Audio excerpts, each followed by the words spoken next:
Good morning, everyone. It's Rachel Graham. Welcome to my channel. It is a beautiful Saturday, March 21st at 9 a.m. I jumped out of bed this morning, super excited to just get going with my day, which is really awesome. And I've actually been really lucky with my pregnancy so far. My first trimester, which I'll be talking about in this video, just like a recap, it was definitely tough for sure. But there was one thing that I never struggled with, and that was actual morning sickness. So I had, and I'll get into it later in this video, I had like evening sickness, which still sucked, but it was nothing like, I can't imagine waking up and feeling sick. Like, I felt sick in the evening, and that was manageable because I knew I could just like go to sleep and then I wouldn't feel sick anymore. So I'm really thankful that I've been able to wake up every morning of this pregnancy and feel, I shouldn't say awesome, because I definitely did not feel awesome in the first trimester, but especially in the last couple of weeks. So if you're new to this channel, again, my name is Rachel Graham. I'm going to be sharing with you guys my keto pregnancy journey as I go through it. So it's super exciting for me. I posted a previous video that you can check out that I'll talk to you about my background and how I came to keto and my experience with it as a non-prego person.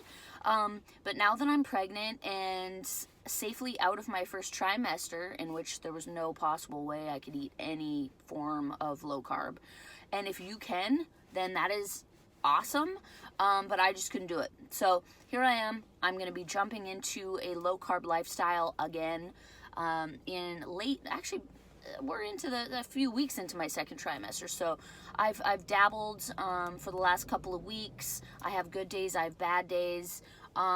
Yesterday I was 100% keto, which was awesome. And it's really interesting because I was just back home in Canada visiting family, and I always eat, like when I'm at my grandma's, if I'm not on a strict ketogenic diet, I'm eating all of the cookies, all of the pies, ice cream. She's got cheesecake, butter tarts. She's always got these little cookies called Celebrations. And if you're Canadian, I mean, they have them there, they don't have them here. They're a little biscuit with caramel and then this delightful chocolate covering that's really good milk chocolate, like good quality chocolate. So effing good. And every meal, basically, Grams will bust out a box of Celebrations and it's like, would you like a cookie? And I'm like, yes, I would. I'm only gonna have one, and then I have like 6. So also garlic bread. That is always a thing at the cottage with my grandma. She always has garlic bread, and it is so effing good. So anyways, I gorged. I kind of knew like I was gonna be kicking off this journey and documenting it online, and I really, really wanted to commit to it for myself and the health of my baby, and just because it makes me feel so freaking good. So I think in my brain it was a little bit of a enjoy this while you have it, but it's funny because it tastes so good going in. The flavors, the texture of warm garlic bread is like, how do you even describe that, right? It's so good. But it's really interesting to me, and I noticed it like tenfold when I was at home and really having a lot more. Like, I would never eat bread, even here. Like, mind you, the first trimester was a different story, but it was like Bagel City. But prior to that, bread was not a part of my, like, once I'd done keto the first time and eliminated bread and pasta and rice even, I didn't really eat those things anyways. I would cheat with other things, like, mind you, I would have a cheeseburger with a bun. I would do that when I wasn't 100% keto. So I digress. But what I really noticed is that when I was trying to go to sleep at the lake, oh my God, my chest just so full and tight, and the level of anxiety I had was insane. And it was just unbelievable. Like, I couldn't fall asleep. I had a racing heart, and it was definitely from all the carbs and all the sugar, because my anxiety levels have been really great. And that's the only thing I did differently when I went home, is I had an abundance of carbs and sugars. So, I mean, that's definitely a very noticeable thing when I eat carbs and sugar, is that I feel that intense pressure in my chest. And I was like, oh my God, I'm going to do keto strict on Friday, Saturday, Sunday, leading up to what's really exciting, Sean and I, my husband, we're going to be doing the keto diet together again, starting Monday, and documenting it as we drink ketones and supplement with that. But I just thought, I'm going to really start weaning off this weekend. Last night, I had no anxiety in my chest, and that was the first day. I had no added sugars, no carbs. So there's something to be said for that. Anyways, let's get to the first trimester video and talk a little bit about the first symptoms. So I do have some notes here, and I will be referring to them. So please excuse my looking down. So first things first, physical indicators. So sad mood and anxiety. Pretty much, I noticed an elevated level of anxiety immediately. Like in the month of December, I was visiting my family again, and the anxiety that I had was just like next level. Like at night, in the morning, and I was like, what's going on? I was done my semester. I had done really well on my final exams, but I still had this really bad anxiety that just wouldn't let up. So that was an indicator that something was a little off. But again, I attributed it to, well, maybe it was just a rough semester, and my, my system is taking a minute to sort of wind down after that high levels of cortisol from studying and having to memorize stuff, which is not my forte. Super fatigue, you guys. So effing tired. Like I'd never been. And I know you hear that, but you can't even describe it until you experience it. It's just unbelievable how tired I was. Cramping. So I did have cramping for more days than I usually would around the monthly visitor, as I like to refer to it. So cramping was longer but not more intense than usual. That was definitely an indicator like, I had thought maybe this is implantation bleeding, Excusez-moi. I'm drinking pina colada ketones this morning. It's the Unleashed. So good. Sore boobs. That was definitely a thing. It wasn't like, oh my God, one day I just looked down and I was like, holy gazoon tights. But they were definitely like feeling a little sore. This one was interesting. I felt compelled to eat immediately after I woke up. And I had been intermittent fasting. I had done it like really hardcore for a month, and then was sort of just like, that helped me not want to eat right away. Or at like 9 o'clock, I would push it to 10 or 11. And because I was in school, it was pretty easy to do that because I had class at 8:30, 2 days a week. So I was like sort of intermittent fasting, like a couple of days a week. I would definitely not be eating until noon or after. So, in the early signs of pregnancy, it was like I woke up and I was like, where's the food at? Like, I need food now. Like an anxiety about needing to eat because my stomach was just like a vice grip. Like, oh my God, I really need to get food in my body. Like, I don't know what to do. Like, I need to get food in my body. And they say to have like, you hear have the saltines by your bedside. And I never really wanted to do that, but then I really needed to. So at one point I had like those club crackers, those super buttery ones, because saltines are just so dry. It's like, oh my God, especially first thing in the morning, and it's like your mouth is like a cotton ball anyways. So anyways, that was a big one. And that subsided like the third week of February. So that immediate eating was a real thing for like a month and a half that I really was struck by and was sort of surprising to me. What else can I share with you guys? So I started prenatal vitamins at the beginning of December, and we were planning this pregnancy. So for those of you that were curious about that, I'm 34. I'm turning 35 on April 29th. So as I was fast approaching my 35th birthday, I was like, and I'm going to make a video just about my my thoughts and ideas about being a parent leading up to this point, and my reservations and my fears and all those things I'll talk about in another video. But I did decide that I wanted to go ahead and have a baby. So I had started taking my prenatal vitamins, and my prenatal vitamin is called Ritual. Oh my God, I actually have them in my pocket right now. I always put them in my pocket for some reason. I don't take them like right away.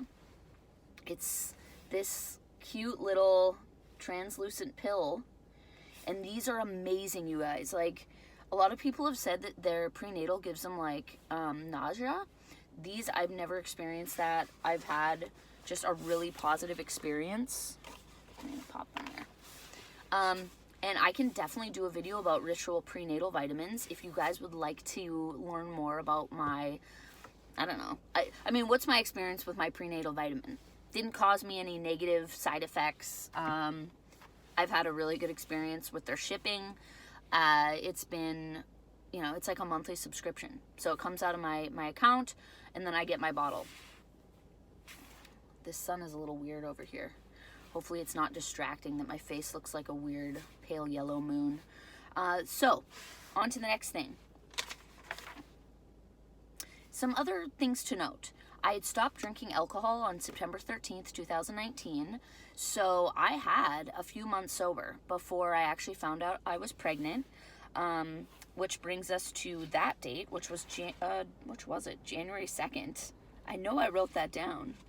But yeah, January 2nd. That's when I took my pregnancy test and found out I was pregnant. And I had literally missed my period, and then like 2 days later took my pregnancy test. So once I missed my period, I was like, all right, all of these signs and symptoms that I was having in December are definitely because I'm pregnant. Like, I was pretty sure. But I was still, you know, like, we had been seeing what happens for like a year and a half, and I hadn't gotten pregnant, and I had been off birth control. My birth control, by the way, was the copper IUD. I had it for 10 years. It was amazing. I wish I would have done it like as soon as I started having sex, basically. So for any of you girls that are, you know, young and you have not started taking birth control yet, or you're afraid of it because of the hormones and what it can do in terms of weight gain and acne and mood changes, which are all very real things. And I had experimented with different types of birth control. I never tried the shot. I never tried the implanted device, but just different pill brands. Garbage. I swear to God, you guys, just do the Paragard IUD. Like, I 100%, and I am not affiliated with that brand or anything like that, but it's a copper IUD. There's no hormones. It's super interesting how it even works. You guys should just Google it. Never had a problem with it. I had it removed. It sucked to have it removed, not gonna lie, but you get it put in during an exam. So you're already, you know, in those stirrups, have the uncomfortable, you know, duckbill situation, and you're already there. You already have to do it. So you might as well just get the IUD. And then, you know what? You don't have to worry about it. You don't have to worry about remembering to take a pill. You don't have to worry about, you know, taking sugar pills or any of that shit. You just, you know, put it there, forget about it. Obviously, you want to use protection too, though, right? Okay. So, some other medication-related things. I had a prescription to Xanax, which I used only if my anxiety was through the roof, which in the month of December it was. So I was taking Xanax quite frequently, like, let's say every day, at night to help me fall asleep. And it was an actual godsend, and I absolutely loved, it's 0.25 milligrams, so pretty low. Definitely only use Xanax if you're prescribed it, and do not mix it with alcohol or any other substance. Disclaimer. But yeah, so that was my only prescription medication that I was using, and it was a very new prescription. I had not been on it very long, and it was not like, take this every single day. So I wasn't on a regular anxiety medication like an SSRI or anything like that, so I can't speak to that. But as soon as I found out I was pregnant, had to stop taking the Xanax, which is fine. It did suck though, because I finally feel like I found something that helped, other than like CBD oil, which helped. But Xanax just, you know, it does the job pretty quick. But it also, you can become dependent on it. So it's not something, I'm sort of glad that I ended up getting pregnant so soon after starting Xanax, because I probably won't need it, because I haven't needed anything. I've been able to fall asleep naturally. And the keto diet is a huge, huge benefit for sleep. Or that was one of the huge benefits I experienced from doing the keto diet. So I'm not going to have to worry about that, now that I'm back on keto. So I did get a sinus cold in my first trimester, which was horrible. I didn't realize how dependent I was on taking Dayquil when I have a sinus cold. I get one every year. It's part of it seems like when I do get sick, it's a sinus cold. So, it only lasts for a couple of days, but in order for me to get through going to work, I would always take some sort of Dayquil or like Alka-Seltzer, sinus or whatever. Couldn't take that. So for those couple of days, I was like, dang, my brain feels like it's going to explode. My anxiety's through the roof. I was feeling super low mood. Fatigue was just crippling. And I was actually on spring break though, or winter break until the end of January. So luckily I didn't have to go to class until the end of January. Extreme thirst, that was something I definitely experienced. And what else? Yeah, I guess, you guys, I just had some fears, like I think a lot of people do, about how am I going to afford this? Like, I want this baby to have a really good life. And that was one of the big reasons why I hadn't had a baby, is because I was waiting. I was waiting until I had like a stable career, which is interesting. Here we are now, where, I'm a server at a restaurant. So I lost my job. I was laid off. I was a hairstylist for like 3 years, and all my hairstylist friends if they haven't already, they will be losing their jobs because people aren't going to want to go and get their hair done, in the midst of a pandemic. So, the whole illusion of waiting for the right moment to be financially secure, I think it is an illusion. And I certainly bought into the idea that there would be one point in my life that would come that I would feel safe financially. And I think a lot of people have that and had it up until this week, and then the rug is violently pulled out from under your feet. And we're sitting here like, oh my God, like what about all the people that own small businesses? I don't want to get into discussing all that, but it's a real fear, and it was a real fear of mine, and why I didn't feel like I should have a baby yet. And inevitably I decided to do it because I knew that I was ready as a human being. Mentally, I was ready to be a mom, and I was at a level of maturity and of, I just felt ready to want to guide somebody else through life, instead of it all being about me. And I think it's interesting being a creative person, being a introspective person, is I often get lost in, trying to create some sort of life and write some sort of story. And I want things to be a certain way for myself. And I'm a Taurus too, so I'm like, I like routines and rituals, but then I also struggle with them at the same time. It's like being a creative Taurus is like the craziest combo, I feel like, because you're like, you want things to be steadfast and in a routine, but also your creative, kind of ambitious, entrepreneurial side craves adventure and like chaos. So I've always had these dueling aspects of my personality, and I guess I felt like I just wasn't ready to step away from figuring out myself and what my path should be, because I have so many things that I'm passionate about and interested in, and I really struggled with identifying, okay, what's the one thing that I'm going to roll with? And what I realized over the last year or 2 years, really, and fully understood, not just in theory, is that I'm always going to be a generalist. I'm always going to be a person that's interested in a million things. I'm not going to go to school after this, so I'll tell you that, for a hardcore program. But I'll always be learning new things. I'll always be taking classes and learning from my peers and reading and educating myself, because I feel like that's a part of life, and every human should do that. If you're called to do that, you should do it and not be kind of like afraid of your own varied interest.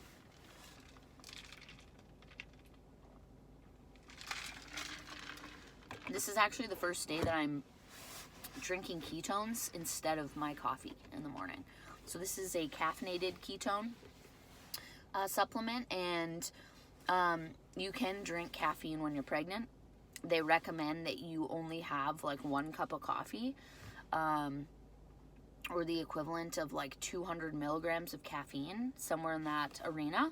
And so 1 packet of Prove It ketones, it's the equivalent of 12 to 16 ounces of coffee. So I just can't have a cup of coffee now that I've had this caffeinated version. But tonight I will be having a non-caffeinated version. Because you can have ketones at night, which is awesome. It helps with sleep. So let's see. I just wanted to sort of end this off and talk about my evening sickness real quick. It started to subside at the 12th week. Hallelujah. So, like I said, it wasn't that bad. I wasn't vomiting. I didn't vomit once. I definitely took ginger. I drank a shitload of lemon tea and ginger tea. Drank a ton of water with fresh lemon. That really helped. The only way I can describe the way evening sickness felt for me was a late onset hangover. So it's not fun. Like, it was horrible, but it definitely wasn't the worst I've heard. So I tried to consider myself lucky, and I was like I said earlier, at least I can go to sleep and I don't have to like endure this. I couldn't imagine being a person that had to go to work at like 8 a.m. and was like puking off and on. I mean, it would just, I don't know how people do it. Like, props to all of you women that have done that. And that's like a lot of people. I think I'm an anomaly that I didn't get sick. But yeah, the slight nauseated hangover feeling, especially since I had been sober for like since September, that was like really gross, because it's like, oh my God, I feel like actual garbage, and all I've done is like get good sleep, and like I've been working out and is eating too many carbs. But you know what? You do what you gotta do, right? And I just would like to disclaimer on here as well. I am not telling you specifically, viewer, or a woman who is pregnant or trying to get pregnant, I'm not telling you that the keto diet is the best diet. I am telling you that I am sharing with you my personal decisions and my journey. And I am going through this for the very first time. So yes, I did keto. I've done it, and it works. And I can tell you that. And I am not a bullshitter. So for a normal, healthy person, like I was, like I am, but prior to pregnancy, I did the ketogenic diet, and it was amazing, you guys. So many amazing benefits, and you can watch all my videos. But I'm doing it for the first time as a pregnant person, and I am not advocating for the keto diet above other diets. Okay, so I'm not a doctor, I'm not a nutritionist. This is just meant to educate you if you're interested in what I'm doing and you feel like following along on the journey. It may not be the best for your body, and that's why I always just like to say, like, I have nothing negative to say about other lifestyle choices, because I've really done them all. And I think if veganism works for your body and you feel alive and amazing eating that way, then you should do that. And that goes for this with keto. If I experience at any point along this journey that I am not feeling good, I will share that with you, and I will augment what I'm eating in accordance with how my body is telling me it feels.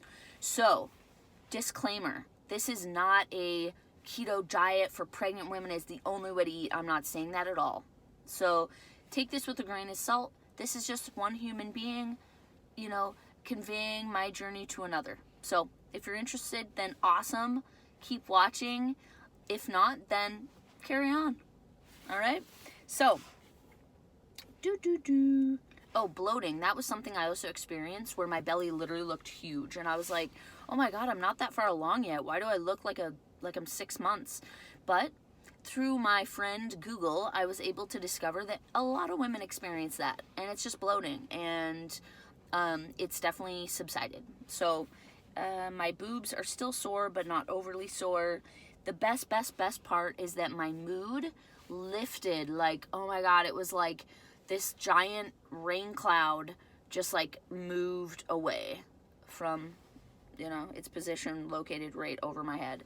And I literally just felt like myself again, because I was like really kind of like worried. I was like, dang, I'm feeling so sad and really down and out, and I don't want to feel like this. And I felt so unmotivated, and that's just all fatigue and those early pregnancy hormones. So if you're there right now, it will get better. And people tell you that, but like, oh my God, it's crazy how you go from feeling this way to right back to yourself.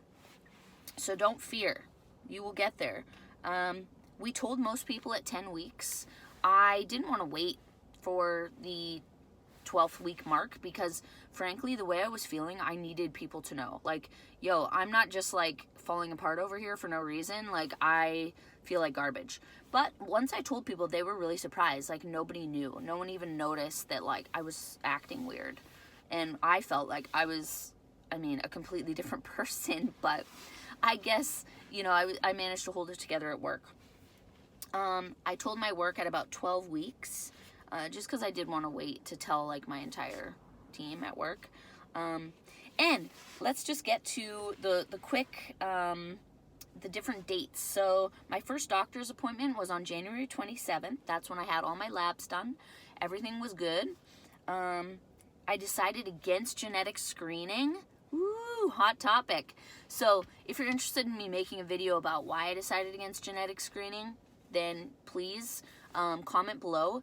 And it was not a decision I took lightly. I'll leave it at that. My first ultrasound is on April 20th. So that's coming right up, y'all. And that's 9 days before my birthday. And my grandma's birthday is the 21st. So I think, yeah, the 21st. She's turning 92. And she's super pumped about the baby. So I'll let you guys know whether it's going to be a little baby boy Graham or a little baby girl Graham. But either way, it's going to be amazing, and I'm so pumped. Oh, I heard the heartbeat for the first time on February 20th. And that was my first meeting with my midwife. So I originally started with a doctor, an OB/GYN. And I'm from Canada, so I didn't know anything about like, and maybe it is like that in Canada, but I guess it's not something that people like, I don't know, here the whole like healthcare system is very confusing. And it's like, where do I go to the doctor? Where am I allowed to go? Where does my insurance cover me to go? Whereas there you just go to a clinic. It doesn't matter, right? So just having to make all these like health related decisions about like facilities, and can I see this person at this facility or do they not work there? Like, there's just a lot of confusing things that you need to sort out. So anyways, I started off seeing a doctor. My original doctor was actually a nurse practitioner. Clearly she doesn't deliver babies. I didn't even think about that, and I loved her, so that was really sad to me. She referred me to an OB/GYN in her clinic. I decided that I did not want to go the traditional route with a doctor in a hospital with a bunch of wires and monitors and, you know, all of the things. So I'm going to make another video about that, because I'm going all natural, yeah. That was really weird. Y'all is what I meant to say. I am going all natural if everything goes to plan. So I am not going to sit here and say that I'm ignorant to the fact that people change their minds. But I'm just really hoping that I don't. I'm really hoping that I allow my body to do what my body's meant to do, and that is birth a human. And yeah, it's going to be super painful, and everybody tells you all the horror stories, but I'm also an anatomy and physiology student, and I've learned a lot about the anatomy and the physiology of the human body, the female body, the hormonal cascade that occurs. There's a lot of very, very interesting information that sort of really supports having a natural birth. And I read a really awesome book by Ina May Gaskin. And she is a midwife. She was like one of the first midwives in the United States. And she operates out of this place called The Farm in Tennessee. And this book was recommended to me by a number of people, and I read about it online, and I was like, oh, I should check this out and learn more about the midwifery model of care. And I read the book and I was like, yes, this is where my beliefs are aligned, and I'm really excited about it, you guys. So my plan is to have a water birth in the hospital. I would like to have a water birth at home, but I don't have a home. I have an apartment that I'm going to be moving into actually April 1st. So definitely don't want to be having a water birth in an apartment where there's people all around, up and down, side to side. Like, no thank you, because I'll probably be completely like animal at that point and making crazy ass noises. And I'm sort of like a private person, I guess, which may be surprising since I'm putting it all out here on YouTube. But in terms of like having the baby, I honestly want to be like alone. I don't want anybody in there. I may not even want Sean in there, to be honest. For all of it, I really just want to go into myself and kind of like channel the animalistic side of the whole thing. And I don't want any interventions unless it's absolutely necessary. A water birth was a no-brainer for me. It's something that I always wanted. When I had thought about if I was going to have a baby or not, I knew it would be in the water because I'm a water baby. I love the water so much. It's like my comfort level, or my comfort, what's the word I'm looking for? It's my happy place. And from a very, very young little baby, I was in the water and swimming in the lake. Well, paddling in the lake with my little life jacket on. So the water is just a place that brings me a lot of comfort, and I would never think about having it on land. Like, I do not want to be in a bed with like big halogen lights shining on me and like 15 people in and out of the room, and like, no thank you. I don't want to do that. I want to be like a cat or a dog and just like be alone, you know, with myself. So yeah, that's my plan, and that's my first trimester recap. There's one thing that I have to quickly go over, and this is at 27 minutes, and that's just the second part of this video. I had to stop it. Well, my mother called me, so it stopped it. So I'm gonna have to merge them, so it's gonna be longer than 28 minutes. Quickly go over my cravings. Yogurt, berries, and granola, literally every day. Applesauce, super weird, but it was just so satisfying. They have this Granny Smith apple one that has no sugar added by Mott's. Highly recommend that. Crackers, soup. I really like just chicken noodle soup. Poached eggs and buttered toast. Now that was like a godsend. Something I used to eat when I was sick. My mom actually made it for me, and it's kind of interesting that I craved really like, you know, kids' foods. Breakfast sandwiches, I could eat those with sausage and bacon, or, you know, cheese and eggs. Bagels with butter or cream cheese. I literally went through, there was like 2 weeks where I ate a bagel every day.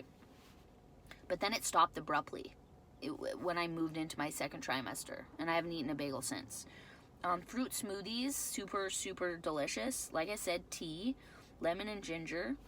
And then I had this weird craving for McDonald's cheeseburgers that lasted 2 weeks. So like once, I guess I had like 1 week I had 2 cheeseburgers, and the next week I only had 1. And it was for some reason that combination of like the sweet bun and the pickle and the mustard and the ketchup and then the American cheese. It's just literally like salt, and that weird, I'm like salivating even talking about it. I haven't had one though. I nipped that in the bud. Aversions. So, meat, especially ground beef and steak, like beef. Ugh, so gross. I didn't want it at all. Cooked vegetables, like broccoli and spinach especially. Healthy grains I didn't want, like quinoa, brown rice. I didn't want sweet potatoes. I did like potatoes though. And cheese. I had mentioned that I'd have cheese in a breakfast sandwich. But it had to be American cheese. I didn't want real cheddar, Havarti, nothing, no good cheese, which is weird because I love cheese and a nice cheese platter with cheese and meats. Couldn't even eat that. Didn't want anything sugary. No candy, nothing like that until my second trimester. And then for the first couple of weeks, it was like, oh my God, give me all the sugars.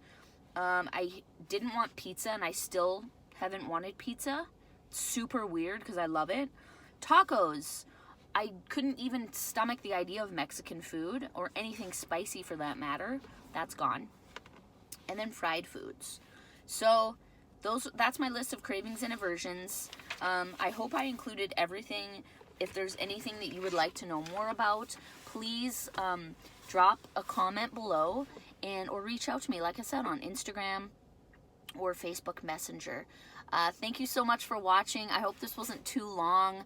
I might go through and have to edit it a little bit so we can clip out some unnecessary hms and ha's. But enjoy the rest of your day. Stay safe, and talk to you soon.